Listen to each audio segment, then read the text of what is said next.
ಪ್ರಭು, ಸುಂದರವಾದ ಕನಸಲ್ಲವೇ?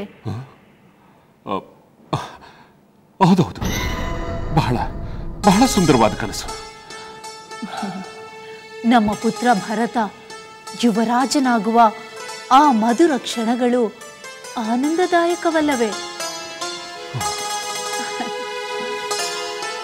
ನನ್ನೆಲ್ಲ ಕನಸುಗಳನ್ನು ನನಸು ಮಾಡಬಲ್ಲ ಉದಾರ ಮನಸ್ಸುಳ್ಳ ನಿಮ್ಮಂತಹ ಪತಿ ನನಗಿರುವಾಗ ಯಾವುದಕ್ಕೆ ತಾನೇ ಚಿಂತಿಸಬೇಕು ಅಲ್ಲವೇ ಪ್ರಭು?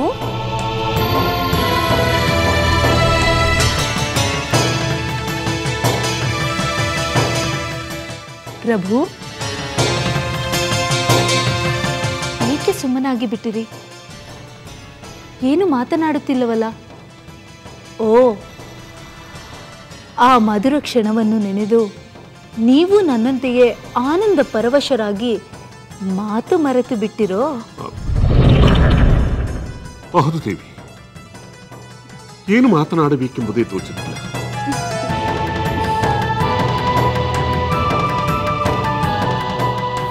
ಪ್ರಭು,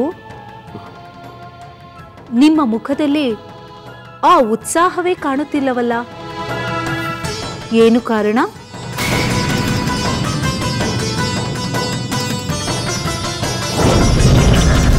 ಈ ಆಸೆ ಇವಳ ಮನಸ್ಸಿನಲ್ಲಿ ಏಕೆ ಬಂತು?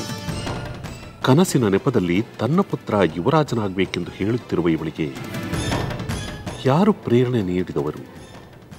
ಈ ಕಾರಣದಿಂದಲೇ ಇವಳು ತನ್ನ ಪುತ್ರ ಭರತನನ್ನ ಬೇಗ ಕರೆಸಬೇಕೆಂದು ಒತ್ತಾಯ ಮಾಡ್ತಾಳೆ. ಪ್ರಭು, ಏನು ಯೋಚಿಸುತ್ತಿರುವಿರಿ? ಏನಿಲ್ಲ ದೇವಿ, ಏನಿಲ್ಲ. ಏನೋ ಇದೆ. ನನ್ನ ಬಾಯಿಂದ ಬಂದು ಪೂರ್ಣವಾಗುವ ಮೊದಲೇ ನನ್ನ ಎಲ್ಲ ಆಸೆಗಳನ್ನು ಈಡೇರಿಸುವ ನೀವು ಈಗ ಸುಮ್ಮನಿರುವಿರೆಂದರೆ ನನ್ನ ಮಾತು ನಿಮಗೆ ಪ್ರಿಯವಾಗಲಿಲ್ಲವೆಂದು ಅರ್ಥ. ಇಲ್ಲ ದೇವಿ, ಹಾಗೇನಿಲ್ಲ. ನಾನು ಹಾಗೆಲ್ಲ ಹೇಳಿದೆ. ಅಂದರೆ ನನ್ನ ಮಾತನ್ನು ನೀವು ನಡೆಸಿಕೊಡುತ್ತೀರಲ್ಲವೇ? ದೇವಿ, ರಾಜಾಧಿಕಾರ ನನ್ನೊಬ್ಬನ ವೈಯಕ್ತಿಕ ನಿರ್ಧಾರವಲ್ಲ ದೇವಿ. ಪದ್ಧತಿ ಸಂಪ್ರದಾಯಗಳಿವೆ. ಗುರು ಹಿರಿಯರ ಸಮ್ಮತಿ ಬೇಕಾಗುತ್ತದೆ, ಧರ್ಮದ ಬೆಂಬಲ ಬೇಕಾಗುತ್ತದೆ. ಅದೆಲ್ಲ ನನಗೂ ತಿಳಿದಿದೆ ಪ್ರಭು. ದಶರಥ ಮಹಾರಾಜರ ಪುತ್ರ ಯುವರಾಜನಾಗುವುದು ಧರ್ಮ ವಿರೋಧ ಹೇಗಾಗುತ್ತದೆ? ದೇವಿ, ಸಾಮಾನ್ಯವಾಗಿ ಜ್ಯೇಷ್ಠ ಪುತ್ರನೇ ತಂದೆಯ ನಂತರ ಸಿಂಹಾಸನವನ್ನು ಏರಬೇಕು. ಯುವರಾಜ ಪಟ್ಟಾಭಿಷೇಕದ ಅಧಿಕಾರವು ಅವನದೇ ಆಗಿರುತ್ತದೆ. ಅಂದರೆ ಕನಿಷ್ಠ ಪುತ್ರ ಪುತ್ರನಲ್ಲವೇ? ಅಲ್ಲವೆಂದವರಾರಿ? ಭರತ ನಿಮ್ಮ ಪುತ್ರನೆನ್ನುವುದು ಧರ್ಮಸಮ್ಮತವಾದರೆ ಅವನು ಯುವರಾಜನಾಗುವುದು ಧರ್ಮಸಮ್ಮತವೇ.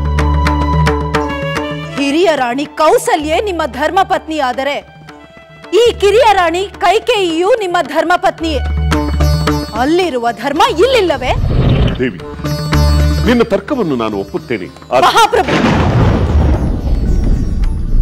ನಿಮ್ಮೊಂದಿಗೆ ತರ್ಕ ಮಾಡಿ ನಿಮ್ಮ ಮೆಚ್ಚುಗೆಯನ್ನು ಪಡೆಯಬೇಕೆಂದು ನಾನು ಈ ಮಾತುಗಳನ್ನು ಹೇಳುತ್ತಿಲ್ಲ. ನನ್ನ ಕನಸು ನನಸಾಗಬೇಕೆಂಬ ಪ್ರಬಲವಾದ ಆಕಾಂಕ್ಷೆಯಿಂದ ಹೇಳುತ್ತಿದ್ದೇನೆ. ಇವಳು ಕೆರಳಿದರೆ ನನ್ನ ನೆಮ್ಮದಿಯನ್ನೇ ಹಾಳು ಮಾಡಿಬಿಡುತ್ತಾಳೆ. ಈಗ ಉಪಾಯವಾಗಿ ಇವಳನ್ನು ಸುಮ್ಮನಿರಿಸಬೇಕು. ಪ್ರಭು, ನನ್ನ ಮಾತು ಕೇಳಿಸಿತೆ? ಕೇಳಿಸುತ್ತಿದೆ ದೇವಿ, ಚಿಂತಿಸಬೇಡ. ಅದಕ್ಕೀಗಲೇ ಏನು ಅವಸರ? ಸಂದರ್ಭ ಬಂದಾಗ ನಾನೇ ನಿನ್ನ ಕನಸನ್ನು ನನಸಾಗಿಸುತ್ತೇನೆ. ನಿಜವಾಗಿಯೂ? ಖಂಡಿತವಾಗಿ. ಇಷ್ಟು ಭರವಸೆ ಸಾಕು ಪ್ರಭು. ನನಗೆ ನಿಮ್ಮ ಮೇಲೆ ನಂಬಿಕೆ ಇದೆ. ಅಬ್ಬಾ, ಅಂತೂ ನನ್ನ ದೇವಿ ಪ್ರಸನ್ನಳಾದಳು. ನಾನು ಕೋಪಿಸಿಕೊಂಡೆನೆಂದು ಭಾವಿಸಿದಿರಾ ಪ್ರಭು?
ದೇವಿ,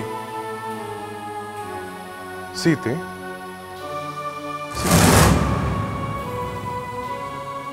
ಸ್ವಾಮಿ ಬಂದಿರಾ? ಬನ್ನಿ. ಇದೇನು ಸೀತೆ, ನಿನ್ನ ಮನಸ್ಸು ಎಲ್ಲಿಗೋ ಸಂಚಾರ ಹೊರಟಿರುವಂತಿದೆ. ಯಾವುದೋ ಚಿಂತೆ ನಿನ್ನ ಶಾಂತಿಯನ್ನು ಕದಡಿರುವಂತಿದೆ. ಏನಾಯ್ತು? ಏನೂ ಇಲ್ಲ ಸ್ವಾಮಿ, ಹೀಗೆ ಯೋಚಿಸುತ್ತಾ ಕುಳಿತಿದ್ದೆ. ಬಾಗಿಲಲ್ಲಿ ನನ್ನ ಆಗಮನಕ್ಕಾಗಿ ಕಾತರದಿಂದ ಕಾಯುತ್ತಾ ಇರಬೇಕಾದ ನೀನು ಈ ದಿನ ಹೀಗೆ ಚಿಂತೆಯಲ್ಲಿ ಕಳೆದು ಹೋಗಿರುವುದನ್ನು ಕಂಡು ನನಗೆ ಆಶ್ಚರ್ಯ. ಅದೇನೆಂದು ಹೇಳು ಸೀತೆ.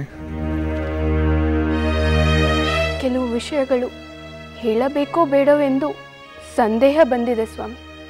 ಸಂದೇಹವೇ? ಸಂದೇಹವೇಕೆ? ಪತಿ ಪತ್ನಿಯರ ನಡುವೆ ಯಾವ ಸಂದೇಹಗಳು ಇರಬಾರದು. ನಿನ್ನ ಚಿಂತೆ ನನ್ನದು ಹೌದು. ನಿನ್ನ ಮನಸ್ಸನ್ನು ಕಲುಕಿದ ಆ ಚಿಂತೆಯನ್ನು ಪರಿಹರಿಸಬೇಕಾದ ಕರ್ತವ್ಯ ನನ್ನದಲ್ಲವೇ? ಸ್ವಾಮಿ, ಈ ದಿನ ಒಂದು ವಿಶೇಷ ನಡೆಯಿತು. ವಿಶೇಷವೇ? ಏನದು? ನಿಮ್ಮ ಮಾತೆಯವರನ್ನು ನಿರಾಭರಣಲಾಗಿ ಕಂಡು ನನಗೆ ತುಂಬ ವಿಷಾದವಾಯಿತು. ಏನು? ನನ್ನ ಮಾತೆಯವರು ನಿರಾಭರಣೆ ಆದರೆ? ಹೌದು ಸ್ವಾಮಿ. ನಾನು ಅವರ ಪೂಜಾ ಮಂದಿರಕ್ಕೆ ಹೋದಾಗ ನಿಮ್ಮ ಮಹಾರಾಜರಿಗೆ ನನ್ನ ಅಂತಃಪುರದ ದಾರಿಯೇ ಮರೆತು ಹೋಗಿದೆ.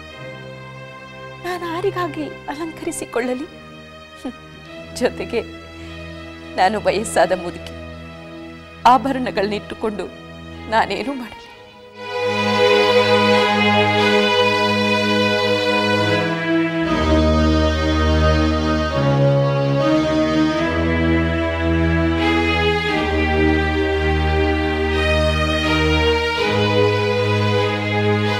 ನಾನು ಹೇಳಿದ ಮಾತುಗಳನ್ನು ಕೇಳಿ ನಿಮಗೆ ಬೇಸರವಾಯಿತೆ ಸ್ವಾಮಿ?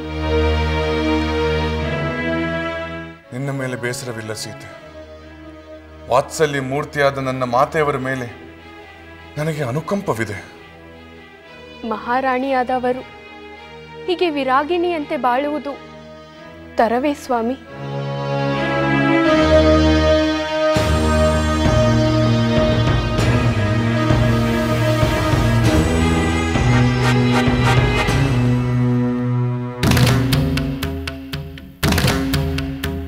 ತರವೋ ತರವಲ್ಲವೋ ನಾನು ಹೇಗೆ ಹೇಳಲಿ ಸೀತೆ?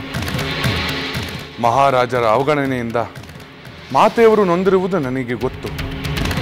ಆದರೆ ತಂದೆಯವರ ತಪ್ಪನ್ನು ಎತ್ತಿ ಆಡುವುದು ಪುತ್ರನಾದವನಿಗೆ ಸಲ್ಲದು. ಹಿರಿಯರ ಗುಣದೋಷಗಳನ್ನು ಕಿರಿಯರು ಪ್ರಶ್ನೆ ಮಾಡಬಾರದು. ಈ ರಾಮನ ಪಾಲಿಗೆ ಮಾತಾಪಿತಾ ಪ್ರತ್ಯಕ್ಷ ದೈವ. ಅವರಿಗೆ ನೀತಿ ಹೇಳುವ ಉದ್ದಟನಾಗಲೇ? ಇಲ್ಲ ದೇವಿ, ಎಂದಿಗೂ ಇಲ್ಲ.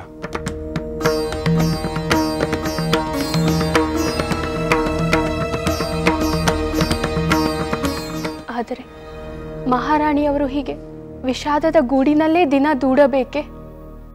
ವಿಷಾದವೇ? ನನ್ನಂತ ಪುತ್ರನಿರುವಾಗ ಅವರಿಗೆ ವಿಷಾದ ಬೇಕೆ?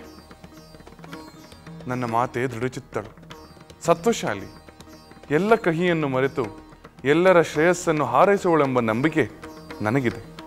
ಆದರೂ ಮಹಾರಾಣಿಯವರು ಮಹಾರಾಜರನ್ನು ನಿಂದಿಸಲಿಲ್ಲ, ಗೌರವದಿಂದಲೇ ಮಾತನಾಡಿದರು. ಮಹಾರಾಜ ಸತ್ಯ ಹರಿಶ್ಚಂದ್ರರ ರಾಣಿ ಚಂದ್ರಮತಿಯಂತೆ ನನ್ನ ಮಾತೆಯೂ ಕೂಡ ತನ್ನ ಸತಿ ಧರ್ಮವನ್ನು ಎಂದಿಗೂ ಮರೆಯುವುದಿಲ್ಲ. ಸತ್ಯ ಹರಿಶ್ಚಂದ್ರ ಮಹಾರಾಜರು ಮತ್ತು ಮಹಾಪತಿವ್ರತೆಯಾದ ಚಂದ್ರಮತಿ ದೇವಿಯ ಕಥೆಯನ್ನು ಕೇಳಲು ನನ್ನ ಮನಸ್ಸು ಕಾತಿರಿಸುತ್ತಿದೆ.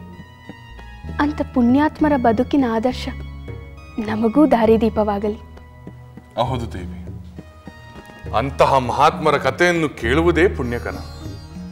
ವಿಪರ್ಯಾಸವೆಂದರೆ ವಿಶ್ವಾಮಿತ್ರ ಮುನಿಗಳು ಯಾರಿಗಾಗಿ ಪ್ರತಿ ಸ್ವರ್ಗವನ್ನೇ ನಿರ್ಮಿಸಿಕೊಟ್ಟರೋ ಅದೇ ತ್ರಿಶಂಕು ಮಹಾರಾಜರ ಪುತ್ರ ಹರಿಶ್ಚಂದ್ರ ಮಹಾರಾಜರಿಂದ ಸ್ವರ್ಗ ಸದೃಶ್ಯವಾದ ಕೋಸಲ ದೇಶವನ್ನೇ ದಾನವಾಗಿ ಪಡೆದು ಬಿಟ್ಟರು.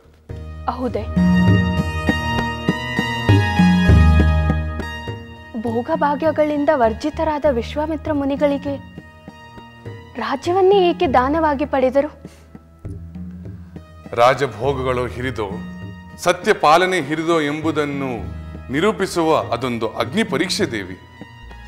ಅದನ್ನು ಪರೀಕ್ಷಿಸಲೆಂದೇ ವಿಶ್ವಾಮಿತ್ರ ಮುನಿಗಳು ಒಂದು ದಿನ ಹರಿಶ್ಚಂದ್ರ ಮಹಾರಾಜರ ಆಸ್ಥಾನಕ್ಕೆ ಆಗಮಿಸಿದರು. ಸತ್ಯ ಧರ್ಮ ಪ್ರಜಾಪಾಲನದಿ ನೀತಿ ನಿಯಮ ವೀರ ಶೌರ್ಯದಿ ಹರಿಶ್ಚಂದ್ರ ಮಹಾರಾಜ ಸತ್ಯವ್ರತದಲ್ಲಿ ಲೋಕವಂದ್ಯ ಸೂರ್ಯ ಕುಲದಿ ಸಂಜಾತ ರಘುವಂಶ ಕೀರ್ತಿ ಪ್ರತಾಪ ದಾನಶೀಲದಿ ಲೋಕಖ್ಯಾತ ಮಹಾಮಹಿಮ ಕೀರ್ತಿವಂತ ಹರಿಶ್ಚಂದ್ರ ಮಹಾರಾಜ ಬಹುಪರಾ ಬಹುಪರಾ.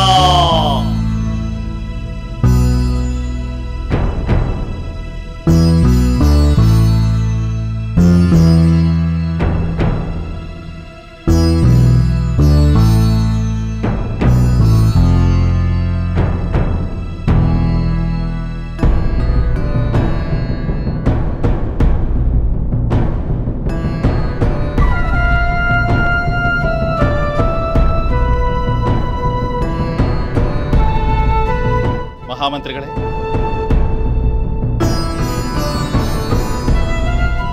ನಾವು ಗಮನಿಸಬೇಕಾದ ಪ್ರಜೆಗಳ ಯೋಗಕ್ಷೇಮದ ವಿಷಯವೇನಾದರೂ ಇದೆಯೇ?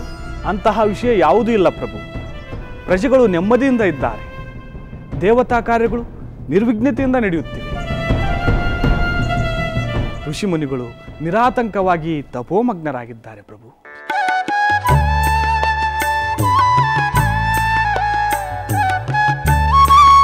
ದಯಾಮಯನಾದ ಆ ಪರಮೇಶ್ವರನು ನನ್ನ ಸಾಮ್ರಾಜ್ಯವನ್ನು ಸದಾ ಕಾಲವೂ ರಕ್ಷಿಸಲಿ ಎಂದು ಪ್ರಾರ್ಥಿಸಿಕೊಳ್ಳುತ್ತೇನೆ.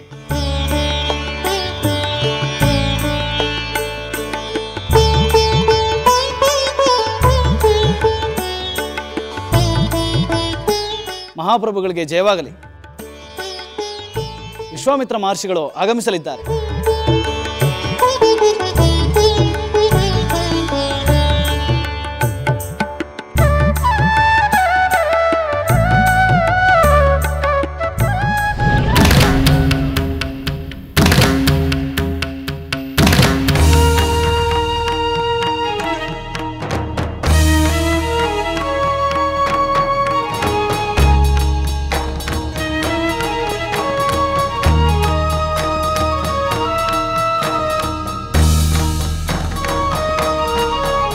ಪರಮ ಪೂಜ್ಯರಾದ ವಿಶ್ವಾಮಿತ್ರ ಮಹರ್ಷಿಗಳೇ, ತಮಗೆ ಸ್ವಾಗತ ಸುಸ್ವಾಗತ.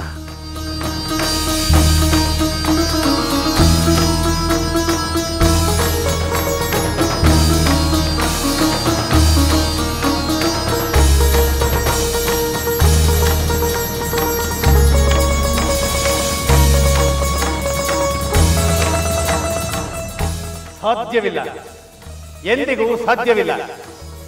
ಕಷ್ಟದಲ್ಲಿಯೇ ಆಗಲಿ ಸುಖದಲ್ಲಿಯೇ ಆಗಲಿ ಹರಿಶ್ಚಂದ್ರ ಭೂಪಾಲನು ಸತ್ಯವನ್ನು ಮೀರಿ ನಡೆಯಲಾರ.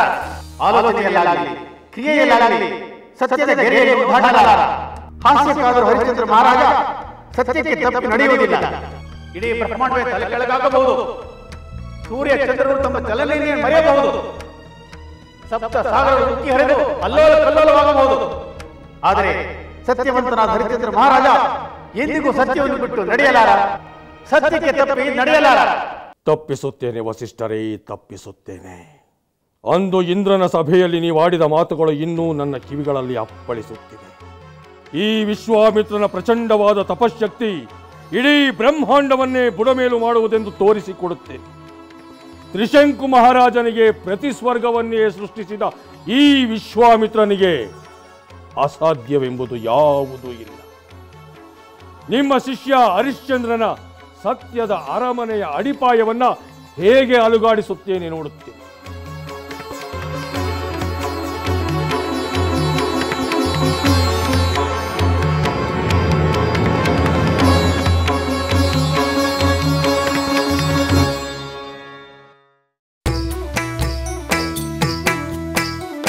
ಲಂಕೆಯಲ್ಲಿನ ದುರುಳ ದರ್ಪವು ಸೀತೆ ಸಹನೆಗೆ ಸೋತಿತು. ಅಂಕೆ ಇರದ ಅಸುರ ಕುಲವು ರಾಮ ಬಾಣಕ್ಕೆ ಅಡಗಿತು.